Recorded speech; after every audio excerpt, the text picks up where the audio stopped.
Hello again, and welcome to this interview in the series that is all about empowering a league of extraordinary mothers on how to lay a strong foundation for health and happiness in our teenage girls. Today's interview is with Zen Honeycutt. She is the founder and director of Mums Across America, a national coalition of unstoppable mums. She's an international speaker and author.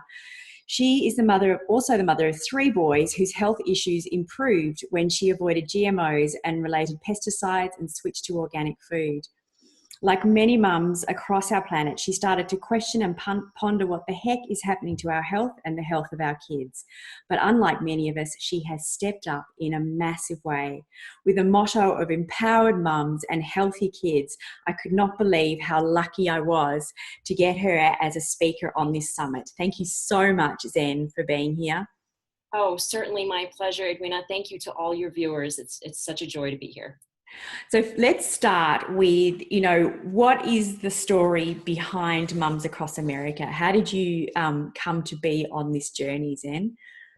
Well, like many mothers, I experienced health issues with my children, and that love for my children simply drove me to investigate what was happening. There's a saying that goes that a worried mother does better research than the FBI, and I'm sure many of your viewers will be able to relate to that. And my children all had allergies. Some of them were life-threatening, starting from infancy. And my husband and I never had food allergies. And when my son almost died on Thanksgiving evening from pecans in the stuffing, it was extremely traumatic. Something I never wish that anyone would have to go through. But for a few years, he survived that, and we just thought we had to avoid peanuts and nuts and tree nuts and all of that.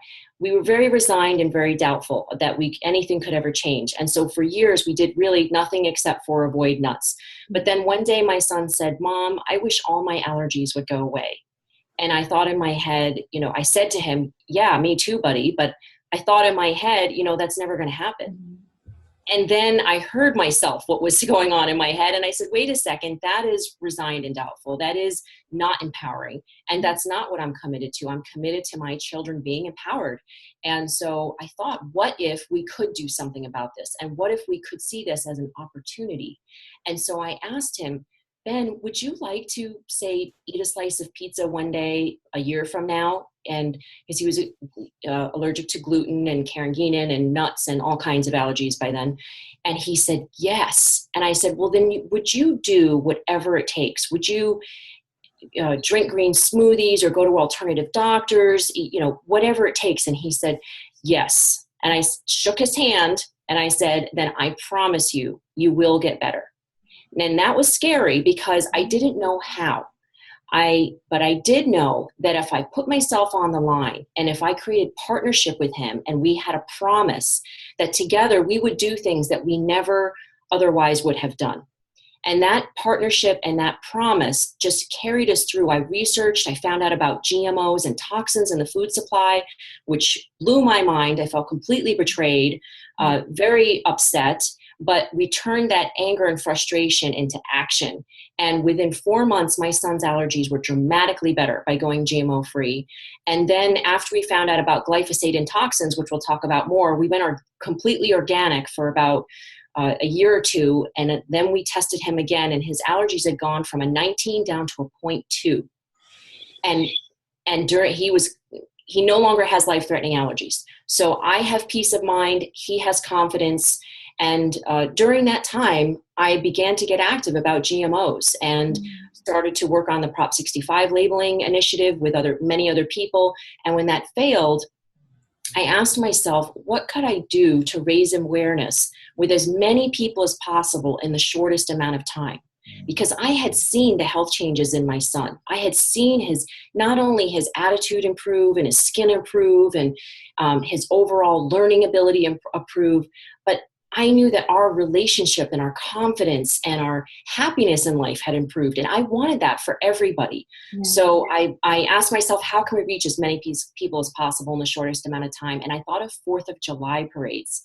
Here in America, we march on Independence Day in small towns all across the nation, which is much easier to get to than the White House, right? So everybody flying to the White House with moms, kids, strollers, probably not going to happen. So I thought of 4th of July parades, and the porta potties, the permit, and the police are already arranged by some local, probably grandma, right, that has arranged that with the city council.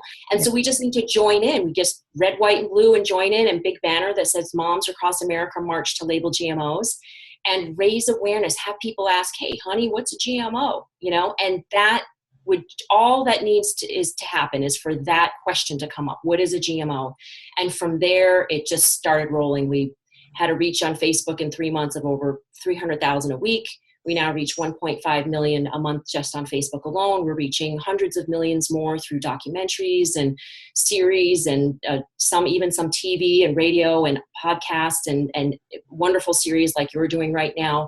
And so the word is getting out across the world, and we have mothers across the world now raising awareness about GMOs and toxins in our food supply and many other places as well, which is vastly impacting our children. So that's just one part of how I get started. Yeah, I noticed when I was doing a bit of research for this, there's a Mums Across Australia now that I think is probably born from what you've done. Yes, very exciting. We're so happy to partner with Madge and Moms Across Australia and GMO Free New Zealand. I was able to do a 2-week tour in both countries. I was thrilled to meet the very dedicated, tenacious, and educated mothers in both Australia and New Zealand. Yeah. We mums are going to change the world. Oh yes, that's right.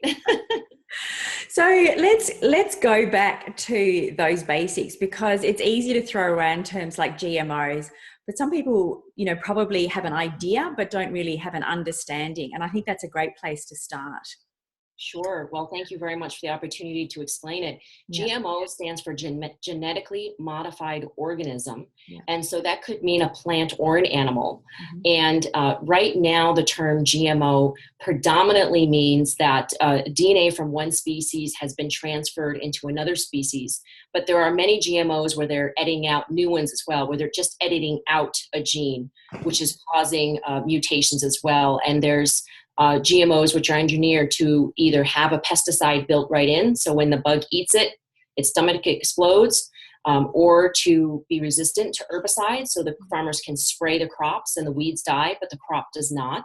The problem with that is that the residue remains on the crop, and we're not genetically engineered to withstand the herbicide, right? And then the third one is the one I mentioned, where it's engineered for a desired trait, like a greener lettuce or redder tomato, and a gene is either edited out or sort of woken up. And so no pesticides are involved, but there still is a very surprising number of mutations, over 1,500 mutations with one gene edit with the new GMOs. So don't be fooled by all this talk about how these GMO 2.0 and new GMOs are going to save the day and are so much better than the old GMOs, because they are not proven safe, and they are actually showing to have over 1,500 gene mutations with one edit. So very scary stuff, in my opinion, because I have enough to worry about with homework and school and doctor's appointments and sports. I don't want to have to worry about feeding my child a food that may cause mutations, or expose them to toxic chemicals. And it is just so pervasive throughout our food system now. This, glyphosate, which most people know as Roundup. Is it called? You call it Roundup in America as well? Yes, we do, but there are over 750 brands now of glyphosate-based herbicides because it's generic. So it's not just Roundup, it's Rodeo, and there's, Roundup Max and Roundup 360. There's many different types of brands. And I do have to say that the GMO that's engineered to withstand herbicides, 80% of those GMOs are engineered to withstand glyphosate-based herbicides. Yeah. It's a very large percentage. So when you and I talk about GMOs and glyphosate a lot, I want to explain to the viewers why. It is a very large percentage. Now, that doesn't mean there aren't other toxic chemicals that are being used, like atrazine in our food supply is very high. It's been shown to cause sex hormone changes. Chlorpyrifos causes neurotoxicity. Dicamba and 2,4-D are extremely toxic.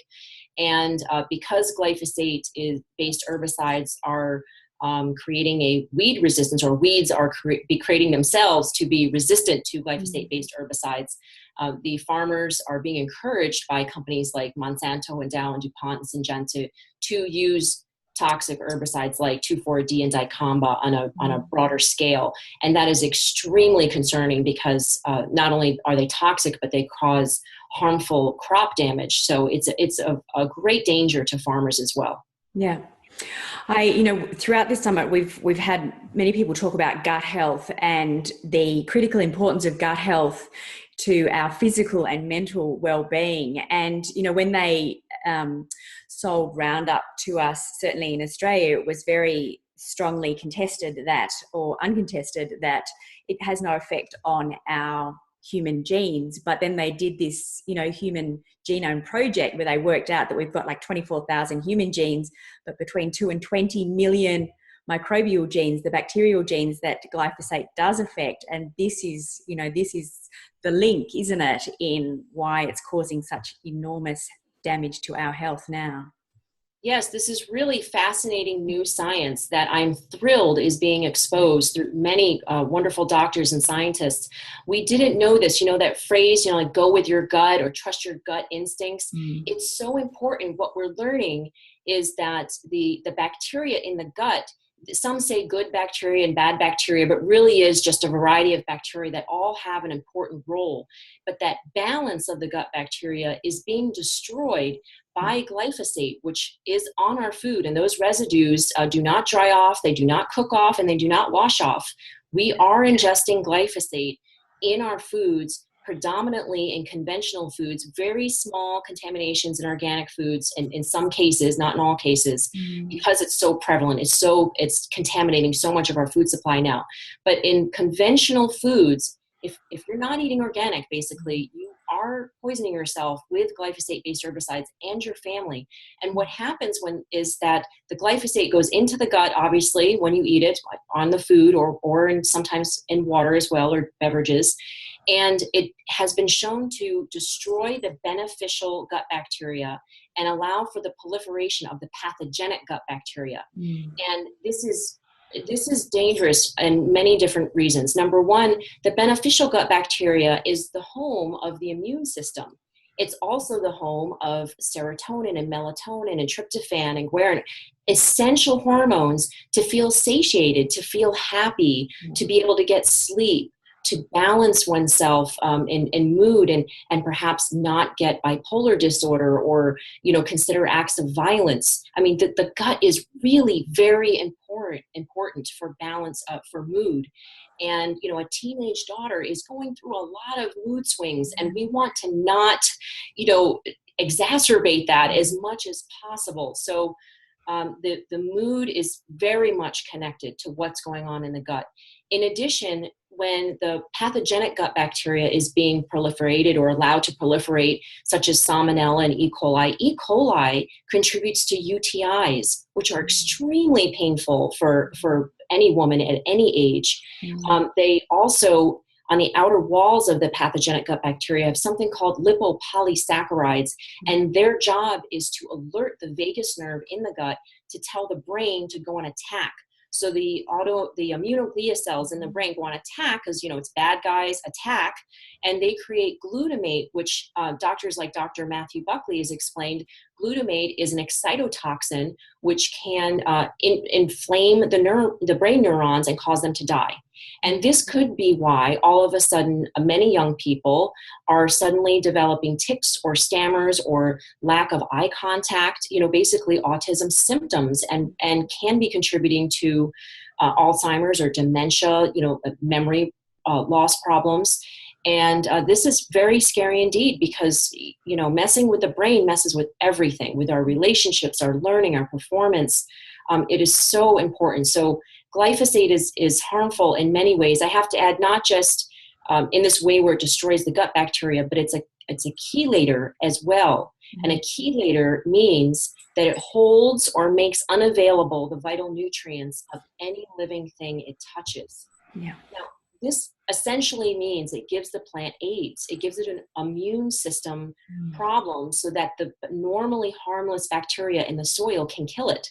So if we are weakening our children's immune system in this way by depriving them of the vital minerals and nutrients they need, should we really expect them to be acting and behaving normally? No, no, erratic behavior is going to be the norm. Learning disabilities, sleeplessness, the inability to grow properly, hormonal changes are going to happen. It's going to be a very dangerous situation to allow this to continue. Yeah. And in addition, there's endocrine disruption issues with glyphosate. It causes liver disease.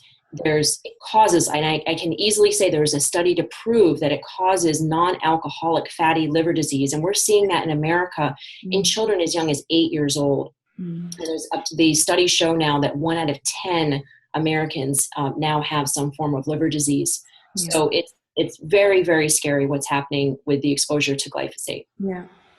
It is, it can feel very overwhelming and very scary to hear this information, but I like to talk about it as being enormously empowering, because the more that we can become aware of these things, and so many, whether we're talking about depression or whether we're talking about different autoimmune diseases or whatever the picture might be, the disorder that we might be facing, there's always lots of layers to it. But once we have these conversations and all the pieces of the puzzle start to come together, we've certainly got, supermarket whole aisles now with gluten-free products that are not necessarily so healthy. But, we do know that gluten is causing problems, and that's tied in with, glyphosates and our breads and all these different things. But it's just putting all these pieces of the puzzle together is so empowering, because we have the ability now to help our girls turn around, the health of the generations to come. Yes, so, I do want to say that although it is scary, it is very empowering, and it's very exciting to learn why these things are happening and what's causing it. And, it's also scary that the government is allowing it, right? That this is happening. But that shows me that it's all the more important for us to learn from each other and to share this information, and for your viewers to share this with their sisters and mothers and cousins and friends.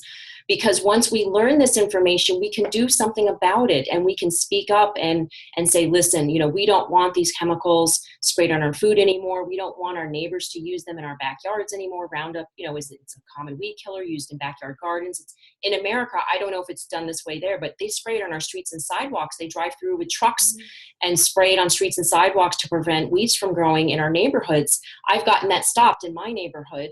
And many people can do that now across the country, and are doing it across the country and around the world. So it is so important to find out this information. And yes, and fear can motivate us. Like I was worried, I said the worried mom does better research than the FBI. A worried mom or a scared mom, it can absolutely empower us to take action. Yeah. And that empowerment comes just through conversations like this. That's how it all starts, isn't it? Absolutely. And it's we just need to look at the lunacy of having to pay many hundreds or thousands of dollars to prove that food we have is not covered in chemicals, and yet foods that are covered in chemicals, that's cheap and easy to buy. It's just all back to front. Yeah. Well, we're learning now. People are learning. They're becoming more aware, and they're saying, wait a second, maybe organic is worth it. Maybe it's time to take a look at the brands I'm buying, because listen, once you find another brand that is organic, it doesn't take you any more time to shop. Maybe the first 1 or 2 times you're switching those brands over, you're reading more labels, but after that, you find your brand, it's the same amount of effort as it was before. It's not a big problem. You absolutely can do it. And you'll see differences. If you go organic within 2 or 3 weeks, I can't promise, but I really feel very strongly that you will absolutely see differences. I've talked to doctors who have seen to 70 to 80% of their patients resolve or dramatically improve their health issues by going organic in just 2 or 3 weeks. So there's a lot of hope, but you do need to be informed and know why you're making this change, and also educate your daughters about this, involve them in that conversation, show them the movies Genetic Roulette, show them GMO OMG, show them Robin O'Brien's TED Talk about patriotism on a plate, or go to Moms Across America and show them a few of our videos. We have plenty of videos on YouTube as well.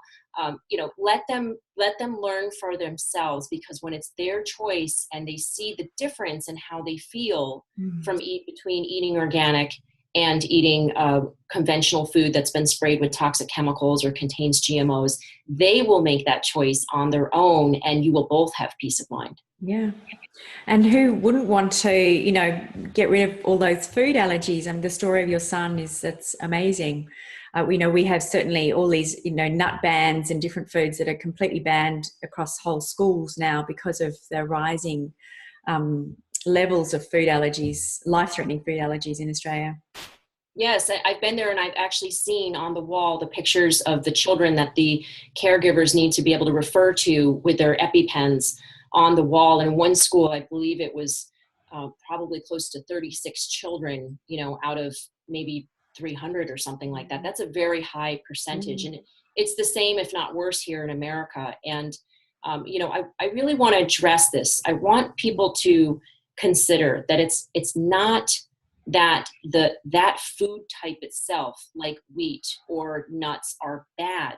It's what's been done to it. Yeah. And it's that our body is now recognizing those things as foreign invaders because what has been done to them. Either they've been sprayed with toxic chemicals and our bodies are saying, hey, no, but it also recognizes the nut protein at the same time, right?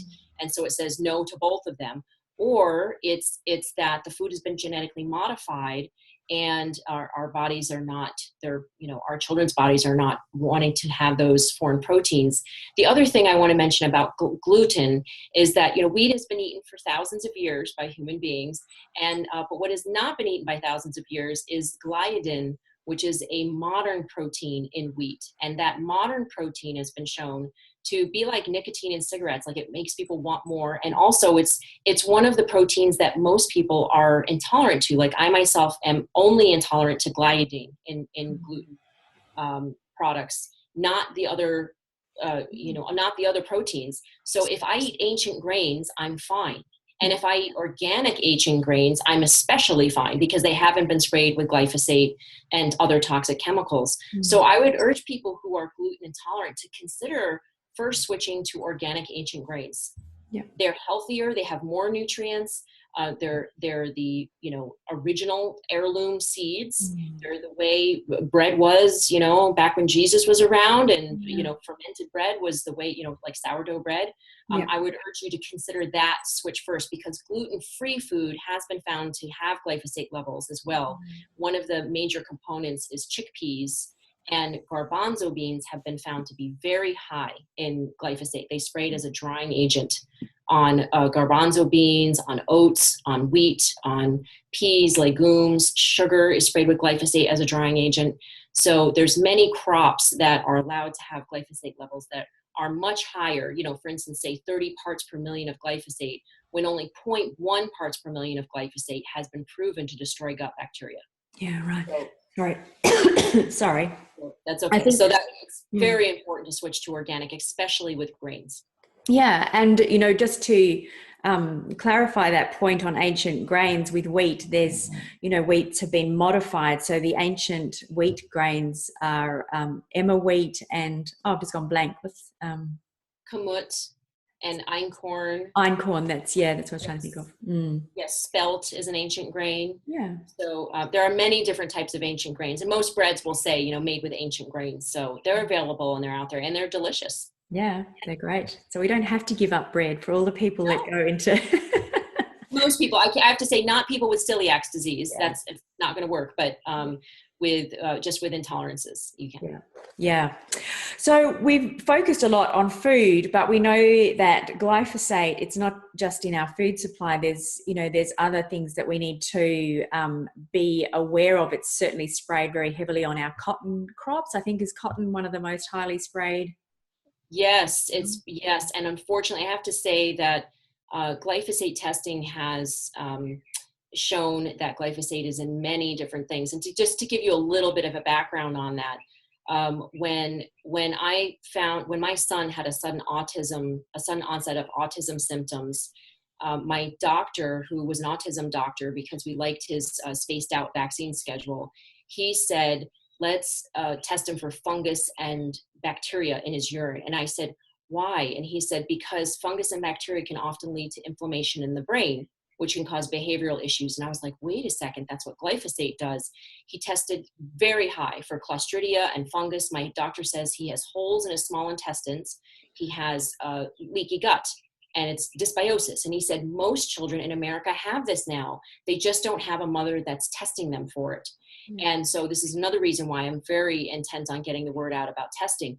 So once I saw those high levels of fungus and bacteria, I was very intent on testing him also for glyphosate. And at that time, it just so happened that our farmer friend that I had been bugging for a couple years to try to convince a lab to invest in glyphosate testing was successful. So I was able to send my son's urine right around that time into a lab for glyphosate testing for the first time in America. And we got glyphosate testing on urine, tap water, and then for the first time in the world on breast milk. And the levels came back, very disturbing. 70% of the water, the majority of the children, that were tested had levels of glyphosate. My son had 8 times more glyphosate in his urine than was found anywhere in Europe. The levels of glyphosate in breast milk were 3,000 times higher than has been shown to cause sex hormone changes in Seralini's rat studies. It was extremely disturbing. And but what we did about it was we went all organic with my son. He eliminated sugar because sugar can feed bad gut bacteria. We introduced sauerkraut and fermented foods. He had colloidal silver, and he did have to take an antifungal. Unfortunately, I'm not a big fan of compound medicines, but he did take an antifungal, and it was $650 a month. So for anybody who says that organic is too expensive, just consider a bill of $650 a month just for one medication for your child. But after 6 weeks, we retested him, and his glyphosate levels were no longer detectable, and his autism symptoms were gone. Wow. And since then, many different organizations have tested for many different things. GMO Free USA and Food Democracy Now! And Sustainable Pulse and Alliance for Natural Health have tested things such as, or even the FDA tested and found honey positive for glyphosate, cereals, snacks, crackers, chips, beverages, beer. In Germany, they tested beer. We've tested wine. It's positive for glyphosate. Sanitary napkins and tampons and vaccines even are positive for glyphosate because the animals eat the grains, which then get made into ground up into gelatin, and gelatin is a stabilizer for glyphosate, a stabilizer in vaccines. And so we're very concerned about this widespread contamination of glyphosate in our food and water and sanitary products and things like vaccines, because it can break down the blood-brain barrier and allow toxins into the brain that normally wouldn't be able to harm the brain.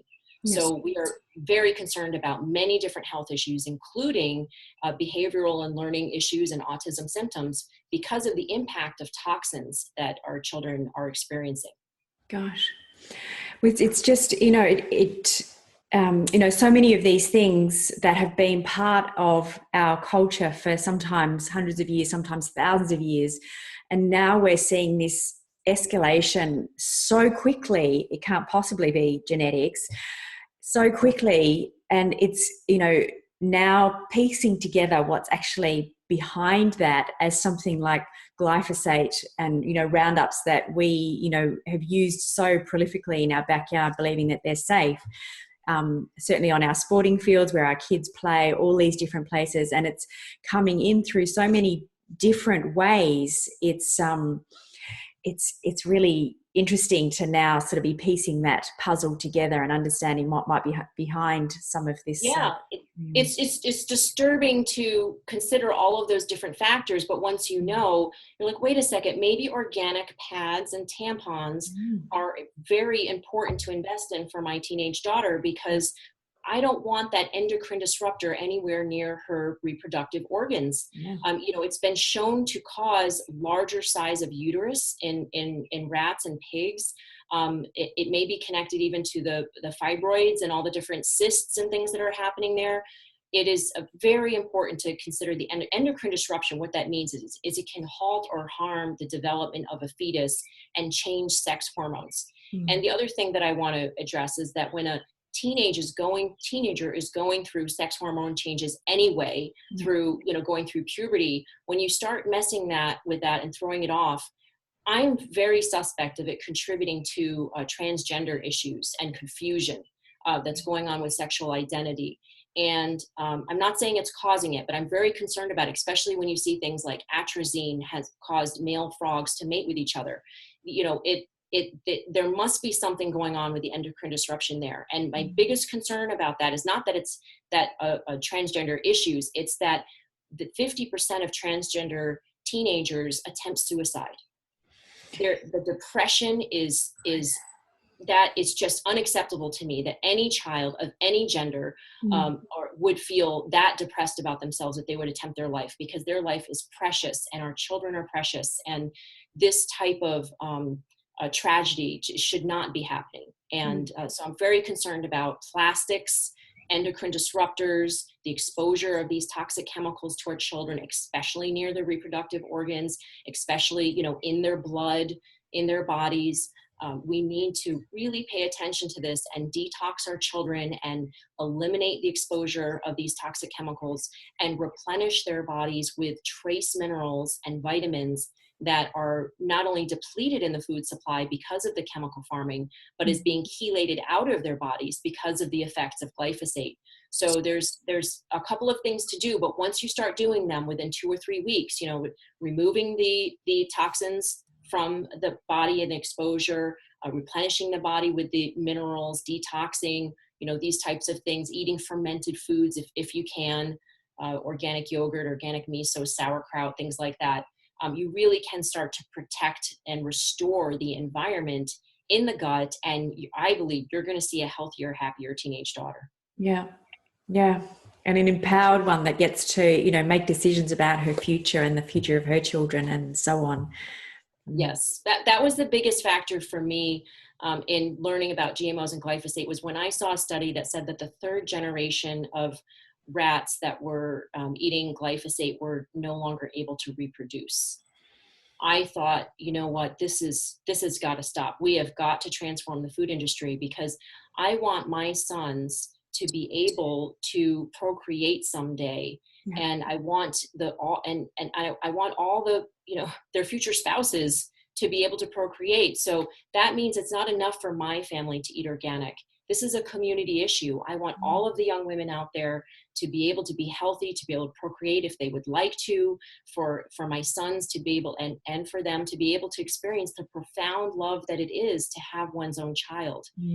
If they want to. It's an extraordinary experience. And you know, their reproductive organs, especially during the formative years, are very, very important to protect. And when young women start to learn about the food supply, right? When they really learn what's going on with the food supply, even though it can be depressing at first, they can start to make choices. You know, my son is now strictly organic. Like, he will go to McDonald's for a treat with Boy Scouts and sit there and eat nothing. Yeah.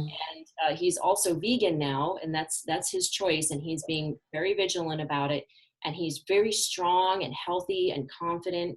And I really support his choices to make those food choices. The rest of our family's not vegan, but we do. We have eliminated meat in many. You know, we've decreased the amount of meat that we eat. And I think this is especially helpful for some people, because so many of the meat sources are being fed GMO feed, sprayed with glyphosate, very high levels of antibiotics and hormones. And so I think some people feel healthier just because they're eliminating toxic meat. Not that meat is bad, but that they're eliminating another source of toxins. You understand what I'm saying? Yeah. Right? Yeah, absolutely. We've certainly seen a massive swing here in Australia. You know, we've sort of done this huge paleo movement where everybody was going or eating all meat and just about nothing else, and now we're seeing this massive swing to being vegan. And I do question, I think we seem to have the need to do these massive swings in all sorts of different directions, and just being more focused on the quality of the food that we're eating, and being really focused on whether it's produced ethically or not, is probably should be the starting factor. Well, it's a starting factor for me when I think about what we're eating. Yes, it's very important. And one thing that your viewers should know is that when we tested children that were eating organic and gluten-free and vegan and vegetarian, we were dismayed to find that some of their levels were higher than people who were eating conventional food. And the reason for this is because the ingredients in vegan and vegetarian food are among the crops that are the most highly sprayed with glyphosate. Chickpeas, oats, white beans, black beans, and sugar are highly sprayed with glyphosate. So if you're eating vegan and vegetarian, it is extremely important that it's also organic. Otherwise, you are exposing yourself to the highest levels of glyphosate. Same with, vegetarians that, are eating crops that are sprayed with glyphosate. Even, potatoes and carrots can uptake glyphosate from the roots. So, and if you're eating a lot of wheat and it's not organic, I'm sorry, you're eating some of the highest levels of glyphosate. And a bowl of oatmeal, very high levels of glyphosate. So eating healthy, the definition of eating healthy has changed. And what really will empower young women is to find out the truth about what's going on in our food supply, because our food is the number one factor of our health. And if we start seeing health issues in our children, even if it's crankiness and dark circles under the eyes or eczema or, grades that are slipping and dropping, please don't just say that's a phase. That's what we started to think with my son when he had autism symptoms. My family members said, oh, it's just a phase. And I looked him in the eye and I saw that anger and hurt and frustration. And I said, no, there is something going on with him. And I'm going to take him and get him tested for fungus and bacteria like the doctor suggested, and look further into this. So please do trust yourselves and your bodies, and know that your daughter's best. And if they are acting, off a little bit, please don't just say that's just a phase. Yeah.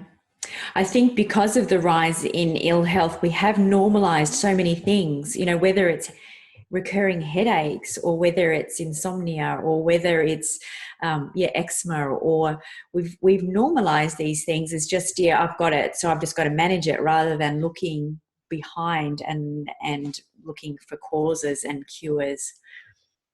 Yes, a lot of people think, I was guilty of it when my son had a rash that was around his mouth for on and off for weeks.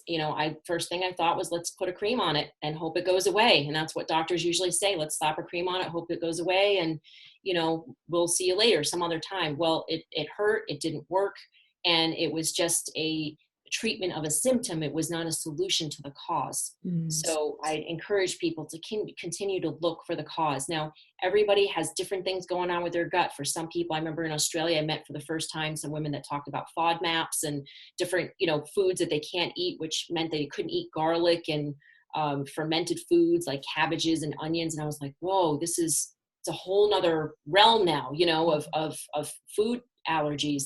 But there are different people that can or cannot eat different types of things, or some people can eat nightshades. There are other people who are having trouble with, grains and meat, but just consider going organic first before you eliminate everything out of your diet. I would say, consider going organic first and educating yourself about what's going on with the food supply. And I think you'll see some great changes in mood and sleep and health and empowerment.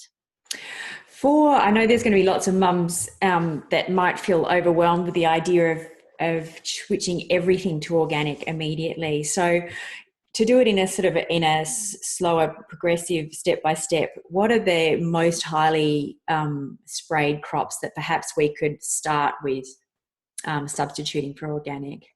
Great. Yes, that's a good question. So oats, wheat, sugar, and then I believe that white beans and black beans. And soy's up there as well, isn't it? I think.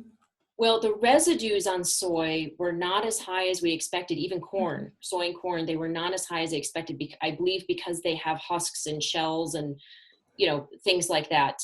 It's the wheat that it's directly sprayed, right? So whole wheat grains had the highest levels. Oats had the highest levels because they're directly sprayed and it absorbs right in. And then peas and beans, things that are dried, are highly sprayed. So I would also avoid, soy and corn as much as possible and buy that organic.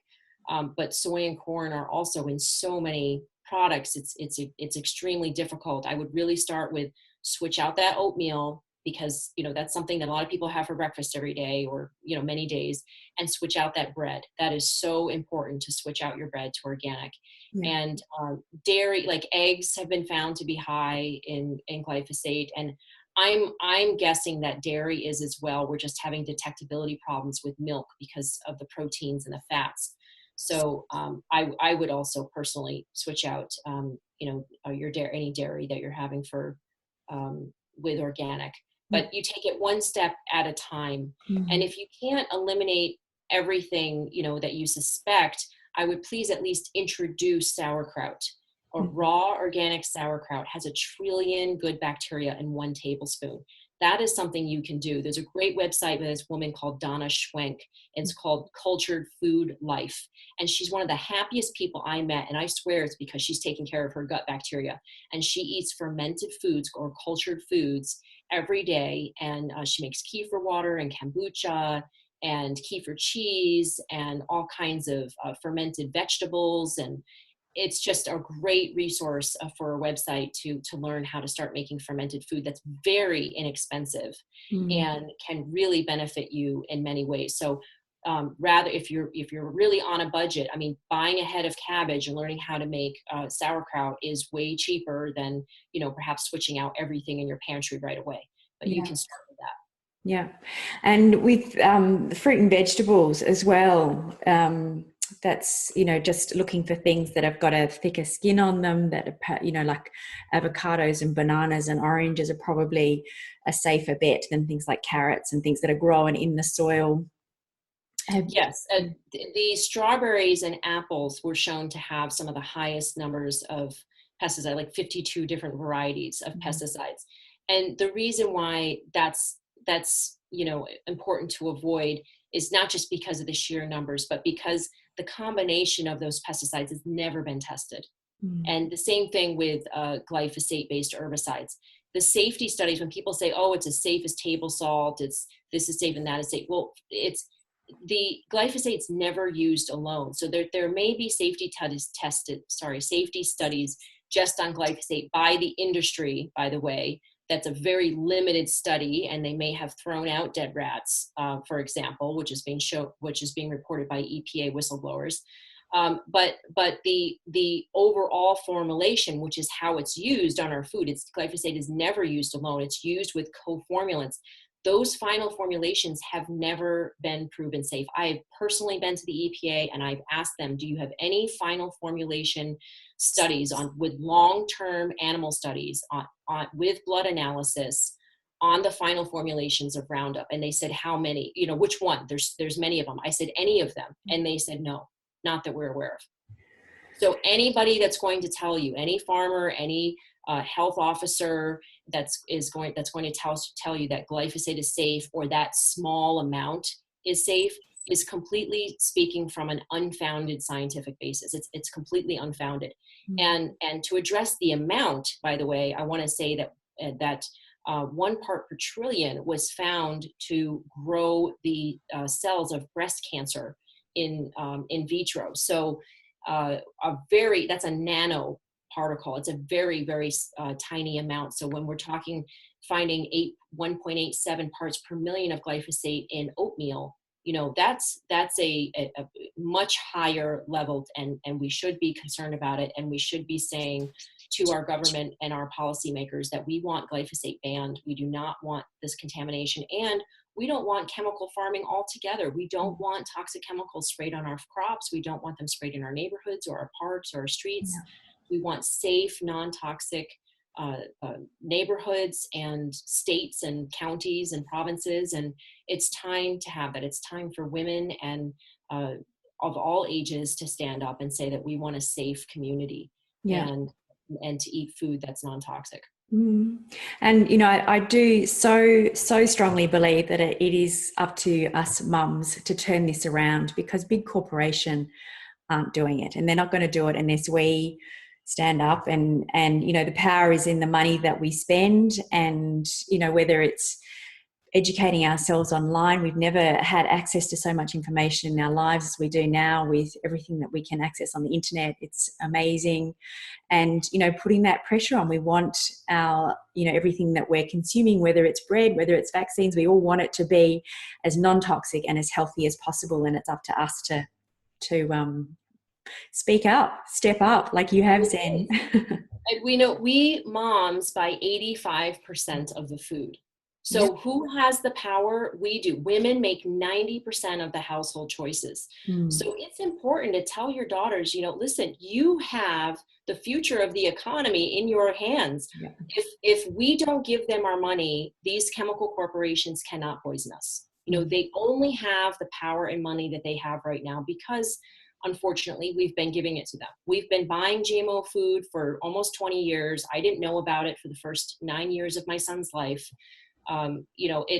We've been buying plastic and junk and fast food, and I call it, we've been stricken by the disease of ease. We want everything fast and tasty and hot and now, and or savory. It's just not healthy for us. When we're consuming cheap products, we're going to have basically cheap health. We're going to have cheap bodies. So we want to teach our daughters to maybe I don't have daughters right now, but I was a daughter. And one of the most important things, the messages I think to teach our daughters, is to value themselves and to value their bodies. Yeah. And what I'm seeing in my son, especially my oldest one, is that his body is important to him. He's a runner now. He wants to take care of his body. And as soon as he knew that he wanted to be a runner and to grow food and to, he's into primitive skills, living out in the wild and all that, and to be a holistic naturopathic doctor. As soon as he learned, he knew what he wanted to do. That changed everything. We no longer had to ask him about doing his homework. He powered through, he did it. We no longer had to bug him about his being responsible or getting off the phone or, anything like that. He is responsible and focused and determined because he knows what he wants to do. So I would encourage moms out there to not just have conversations with your daughter about what they should do, about what they should eat and what they should wear, how they should dress. I would set that all aside and I would ask them, what would you like to do? What problem would you like to solve? Where would you like to go someday? How do you imagine your life to be? The more that you can create that future, that vision for them, like I did with my son. Would you like to be able to eat a slice of pizza at a birthday party someday, a year from now? He had that vision in his mind and he said, yes, I want that. After that, it was easy to create partnership with him and to have that happen. He didn't even want the slice of pizza a year later. He could have eaten it and he did eat, wheat now and then, but he's gotten to the point now where he won't eat anything that's not organic. He's making choices for himself that not only make him stronger, but give me peace of mind because he knows what he wants. So I think that is really a key to empowerment, is to sit and listen to your daughter talk about what does she want, how does she want her life to be, and support it. Don't say it can't happen. Don't say, don't try to fix it or be like, let's do it another way, or that, we don't have the money for that. Just whatever she says and how she wants her future to be interested and ask her more about it. And what would that be like? And how would that be? And, oh, that's so interesting. And, really just let them create and paint that future and that vision for themselves. And you'll see her begin to blossom and grow and accomplish things that you never imagined, or she even never imagined before. The way that I've achieved that in my house is doing vision boards. And, I've actually run classes for mums and for teenage girls in our community. And it is about providing them with a space to dream of what they want their future to look like, whether it's in 6 months, 12 months, or well into the future. And they create these beautiful vision boards, and my girls have both got them hanging on their walls. And it just helps, when you don't feel motivated, or when you don't, you get lost in everything that's no good today. Having that physical vision of who you want to become in the future, what you want to achieve, it's can be very empowering, and it's easy to do. It's fun to do. It's wonderful. And I say I do that as well. And I've achieved almost everything on my vision boards the past 2 years. it's even like a trip to Japan and, a greenhouse and gardening and, really wonderful things have happened when you set that intention and you allow yourself that creativity and you say, I can create my life the way I want it to be. So that means, as parents, us stepping back and just being like, okay, what do you want to create and how do you want that to be? It's your life. I want to support it. And I'm also going to support you with healthy food, right? So that means if they're going to go to a party, that means being willing to say, okay, I'll make some organic pizza for you and a cupcake to take with you to that party. It takes more work, but they are armed. They're going there with their organic food and they will feel better. And I always say to my children, we go to a party or a friend's house, we're celebrating, say, Joshua, right? His birthday, not the food. We have our food, we're bringing our food, but when we go there, we're going to celebrate Joshua and be there and, give him his presents and have a lot of fun. And it may seem mean to some people, but the thing is that food for some children is no longer a treat, it's a threat. Yeah. And we need to make sure that we see it in that light, that it does threaten their health. And we don't need to be scared of it. We just need to take action to support them to be able to have that healthy food whenever they need it. Yeah, absolutely. Zen, I know we're almost out of time. I know that you have a new book coming out and you have a free gift for our audience that is part of that. Did you want to take a minute to tell everyone what that is? Yes, thank you so much for the opportunity. My book coming out in early May is called Unstoppable: Transforming Sickness and Struggle into Triumph, Empowerment, and a Celebration of Community.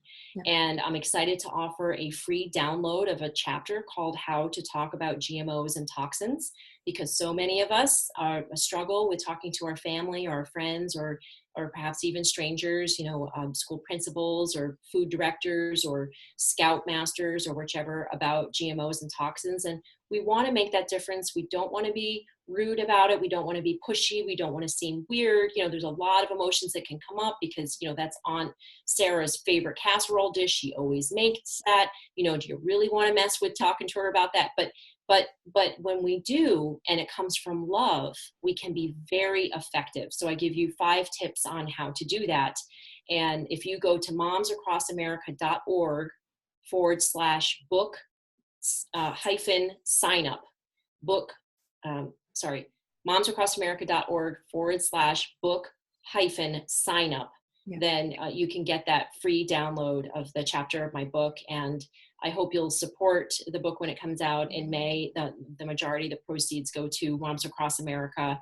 And we've created a publishing house. So we are also looking for other authors who would like to publish their books about health and anything that supports, families with having good health. So I'm very excited. It's a labor of love. The first section is called Unstoppable Love, and it's about my story and mom's story with testimonials. The middle section is called Unstoppable Community, and that's about all of the experts that have contributed to this raising awareness about the issue. And the last part is called Unstoppable Leadership, and that's about how you can become a leader in your family or your town or community or in the world for transforming the food supply and the health of our countries. So I really invite you to check it out. It's a very personal book as well. I tell a lot of very personal stories, which I hope you'll find very interesting and hopefully inspiring to take action.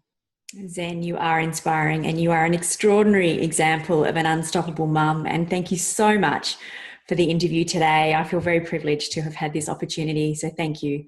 Oh, thank you, Edwina, and thank you to all your viewers. I really am so grateful that the word is getting out. It's people like you that give me hope and encouragement to keep going. And I do want to add, you can go to momsacrossamerica.org for more information. We are your partners in creating healthy communities, and we will not stop. We will not give up because the love for our families will never end. So we're here with you.